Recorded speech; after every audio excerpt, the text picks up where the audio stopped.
Despite its edgy and dramatic overtones, Torchwood at its very heart still remains a Doctor Who spin-off show. And as we all know, Doctor Who is a very campy franchise. I mean, how could a show have an episode about a sweet-based android named the Candyman and not be considered camp? Indeed, to truly fit within the Doctor Who universe, Torchwood needed to embrace its innate campness. This is something the production team themselves were aware of, so they decided to get Phil Ford to write a heavily comedic episode about Gwen Cooper's wedding to Rhys Williams. It's often typical in these shows to have a wedding gone wrong episode, so it was bound to happen with Torchwood eventually. However, even with its rollicking action and rollercoaster plot of twists and turns, Something Borrowed has accrued a mixed reception, with many critics and fans considering it too comedic off the back of a very heavy run of episodes. So are they right to dislike how overt and goofy this episode is? Or is it a much needed breath of fresh air that reminds viewers that sometimes you just need to have a little bit of fun? Well, grab your chainsaw and try not to get bitten by an alien shape-shifting monster, because it's time to review Something Borrowed.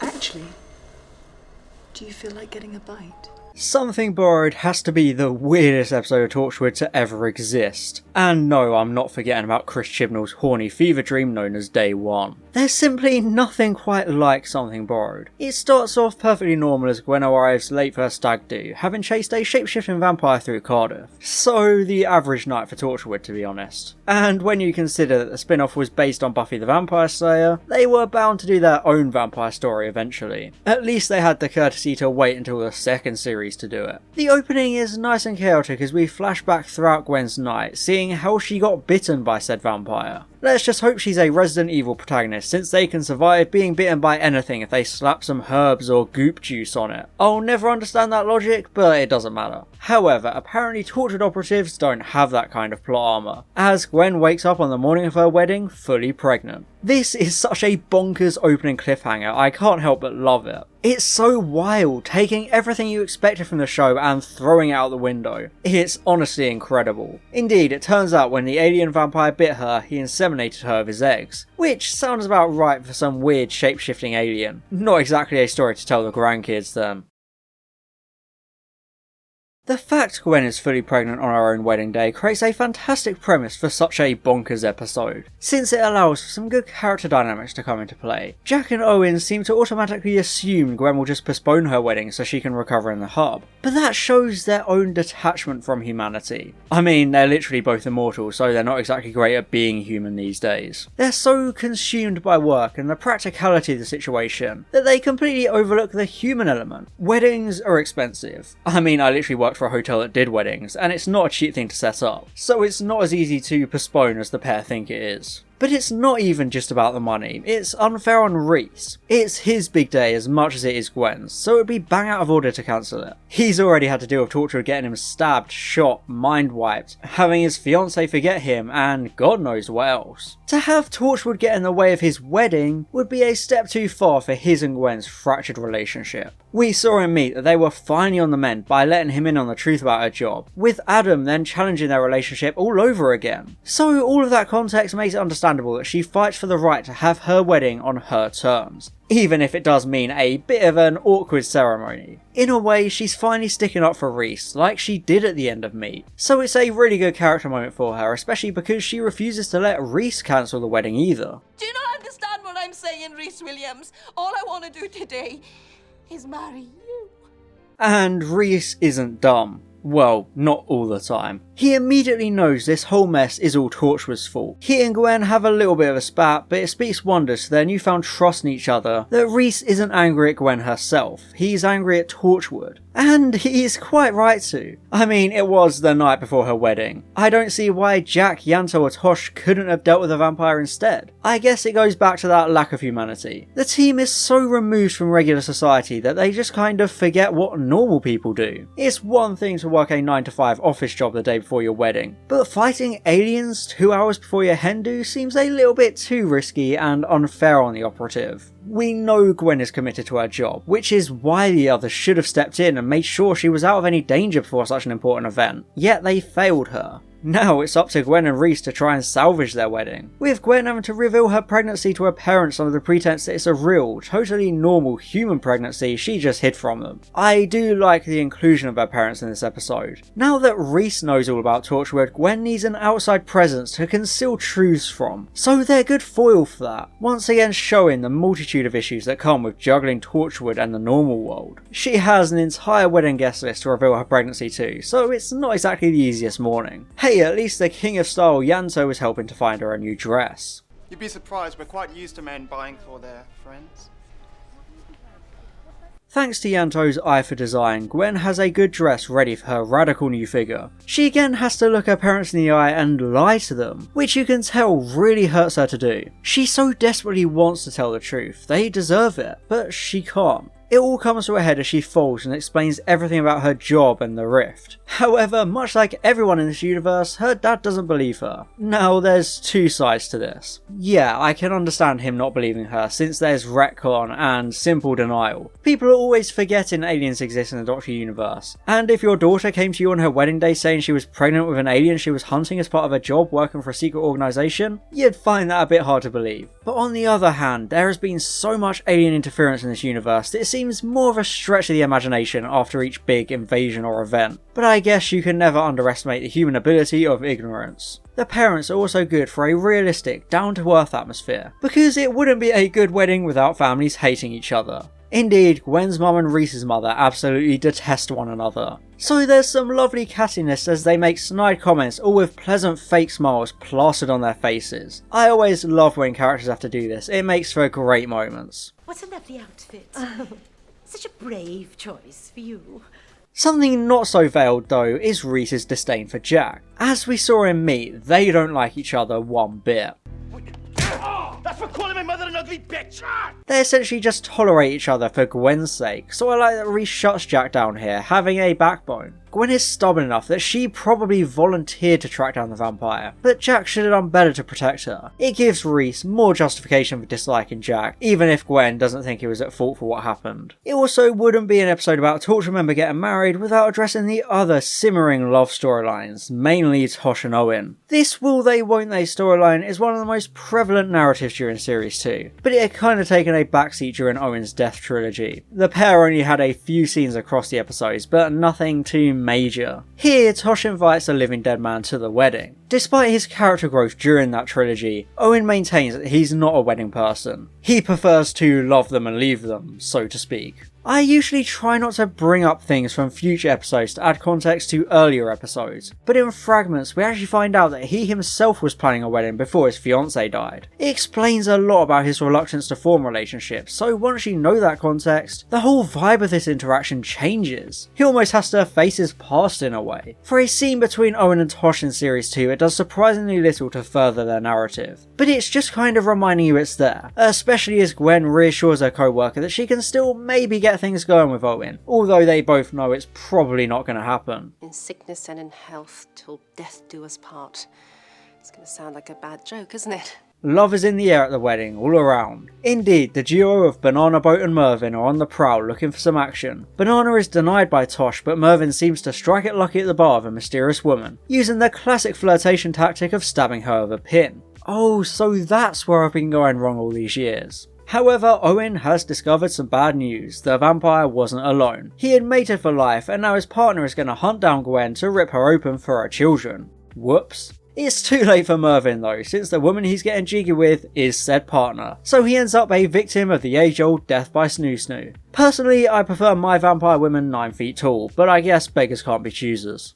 The spirit is willing, but the flesh is spongy and bruised. Eventually it's time for the wedding ceremony, everything as normal as it can be. Even with everything that's happened for these two characters and within this episode itself, it feels like a deservedly special moment. That's also why it's not surprising that Torchwood comes in to ruin everything, essentially summing up their relationship in a single moment. Jack of all people bursting in to save Gwen at the cost of her special day. Indeed, he explains the whole situation to her and Reese, imploring her again to stop the wedding for her own safety. She again stands up for her fiance since he's always stood up for her no matter what she's put him through. It's another great protagonist moment, steadfast in her love and commitment for him, even if everything is going downhill at a rapid rate, people being killed by a shapeshifting vampire. I mean, to be fair, it would make for one hell of a wedding video, wouldn't it? Now all hell breaks loose, the Nostrovite determined to birth her children, and Torchwood desperately trying to protect Gwen, because it wouldn't be a shapeshifting story without plenty of shenanigans, since they don't know who or where the vampire could be. And no, I'm not going to make an Among Us joke. It could be Brenda, it could be Jack, who knows. It's always a trope in these kinds of narratives, and it does get tiring. But I think Something Borrowed has the perfect amount of it. It's just enough to be entertaining, whilst also not taking too long or overindulging itself with the constant changing of the threat. I appreciate the pacing of these final 15 minutes for that reason. It flows really smoothly, including a tense standoff resulting in Gwen doing her best Terminator impression, hiding a gun in a bouquet of flowers. Because if you're not shooting a shapeshifting alien vampire at your wedding, are you even really doing it right?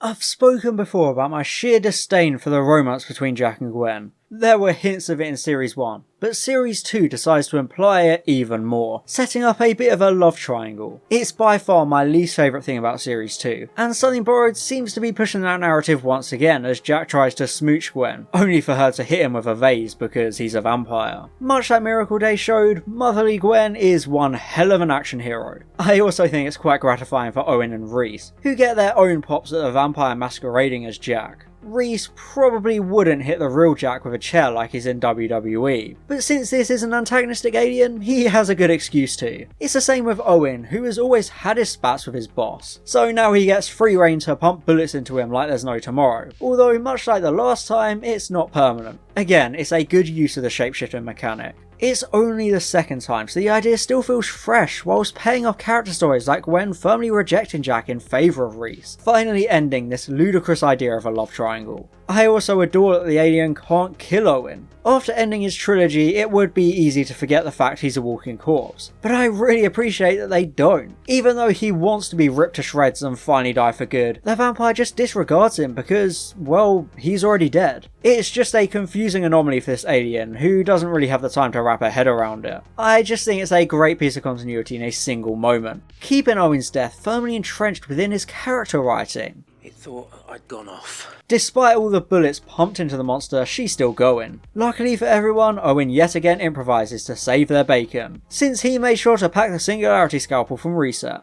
I'm starting to lose count of the amount of times he's come up with a plan to save the day. No wonder they had such a tough time with the 456 and the Miracle, since Owen wasn't around to bail them out for the billionth time. Even so, I really like that the Scalpel comes back. I've said numerous times how much I like the alien gadgets of Torchwood, but a big problem is that they're usually only there for one-off appearances. Using the Singularity Scalpel as a key part of this episode is a very good piece of continuity. These devices and gadgets don't just fade away and disappear when the episodes end. They still exist in the hub, so using them multiple times makes them feel less like convenient plot devices and more like genuine tools this organisation would actually use. However, the episode takes a twist as Owen can't even use the Scalpel anymore, since he only has one good hand. He messed it up pretty bad in the last episode, so it's nice attention to detail that he still can't use it because it will never heal. This adds a lot of stakes to the climax as he entrusts Reese with the device. We saw how long it took Owen himself to get used to using it in Reset, and now it's up to someone completely normal with no training or experience with the device. So it adds a lot of risk into the ending, as it's up to Reese alone to save Gwen from being ripped to shreds. It all leads up to the perfect crescendo for this episode. It boils down to the simple relationship between Gwen and Reese. Even with all these aliens and all these secrets, the thing that saves Gwen is trust.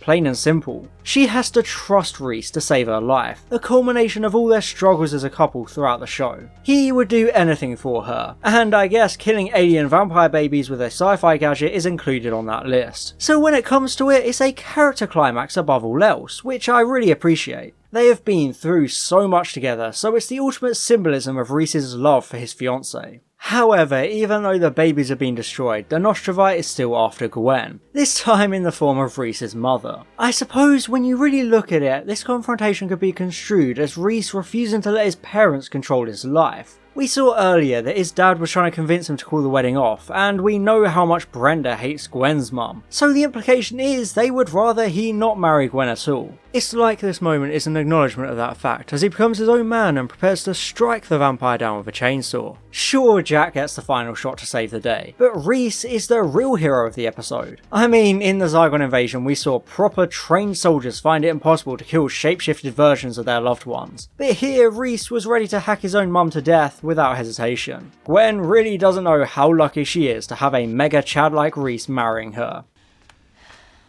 The hero always gets the girl. Somehow, after the entire wedding descended into utter chaos and bloodshed, there's still enough people around for the second attempt once the Nostrovite has been dealt with. After the fake out earlier, this moment could have felt lesser, but it still maintains that special feeling. It feels so happy, something quite unfamiliar for Torchwood. There's always some kind of catch or Pyrrhic victory, but this is just a wholesome and happy ending. The infinitely talented Yanto even DJs, with Owen offering Tosh a dance. I guess it takes an alien threat to get him to dance at a wedding.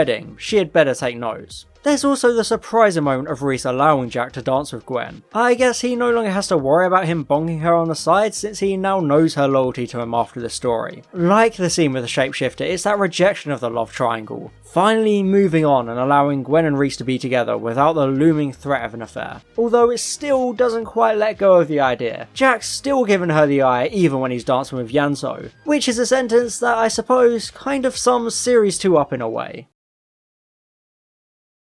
There's a nice epilogue to the story framed through this wedding reception. All the main cast members are paired off, they resolve some conflicts, and they even play Tainted Love in the background, making it probably the only pop song to appear in both Torchwood and Doctor Who, although I'm not exactly going to look that up, so correct me if I'm wrong. However, there is the dangling plot hole of everyone at the reception now knowing about aliens. I mean, it's not exactly something you'd forget encountering, no matter how sloshed you got at the after party. But as you can probably expect, Torchwood knew this would happen, so prepared accordingly, retconning the entire guest list. By day, chasing the scum of the universe. Come midnight, you're the wedding fairy. It's a pretty important thing to address, so I appreciate that they do, just tying up that loose end in a satisfying way we're familiar with. The best part though is Jack's offer to retcon Gwen and Rhys so they don't remember the chaos of their special day. It's such a weighty decision to make. In early drafts of the script, the pair accepted, but I much prefer them turning down the offer, it works a lot better. They could live in blissful ignorance, but they choose not to, since they've had enough of secrets tearing apart their relationship. I think it's Gwen once again doing it for Rhys. He doesn't deserve to forget what happened, especially after his intense bravery to save her. Why should that be taken away from him? It's essentially the completion of her low-key redemption arc, finally treating him as an equal as they go off on their honeymoon. The closing moments always feel like the end of a series. It just has that vibe since so much character work has been wrapped up and certain people go their own ways, at least for a little while. So it's a very fulfilling and satisfying conclusion to the story. Something Borrowed is a truly wild ride. It's an utterly baffling Torchwood episode that feels so tonally unlike anything else in the show.